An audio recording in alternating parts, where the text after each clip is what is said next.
What's up guys, Curtis here, welcome to a transferred Neymar review. Now, I didn't really want to do this to start off with, because I thought, it'd be the same as the left wing one, but just moved into a striker. But, I think firstly, it's important the fact that he's moved to a striker, and secondly, his stats have been boosted. His stats, like, from his left wing, have gone up to his new one, so I will be pointing some of those out in a minute, but, as always, we're going to look at some of his in-game stats and real-life stats, and I'll give my opinion on him at the end of that. So, before we get stuck into it, what I do want to say is if you want a fast and reliable coin service, check out utcointraders.com. There is a link to them in the description down below. But let's get going. So, obviously, his name is Neymar. He is a striker. He is Brazilian. He's now a striker as well. Was left wing. Bear that in mind. He's now at FC Barcelona in the Liga BBVA. According to Foothead, he's 5'8" in height and costs around 900k on the Xbox at time recording.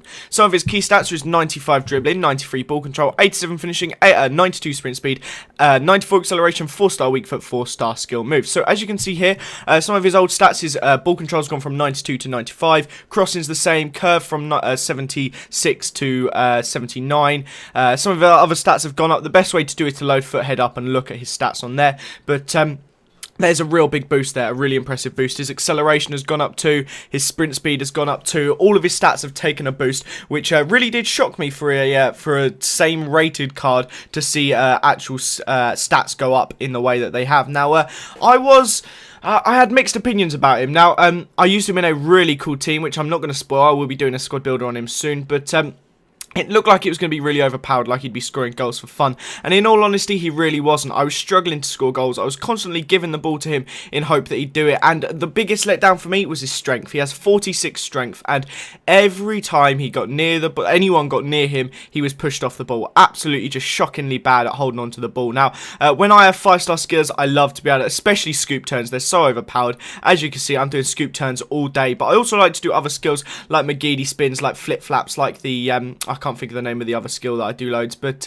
I found it really hard to do with him because every time someone got near him, he was just out-muscled and just pushed off the ball, and his pace wasn't enough to get himself away from them. So I found that more often than not, the skills were really, really difficult to actually make a good use of and really get the best out of it that you can. So that's something I was a bit disappointed with him. Now, other great stats, obviously his pace is ridiculous.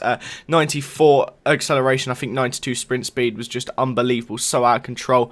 Very, very good there. He's got some other great stats. Obviously his finishing is fantastic. If you can get him in, that was the skill, that one I did just now. If you can get him in a finishing position, then he's absolutely fantastic. There, I don't know how he didn't score that one there. His volleys are pretty good.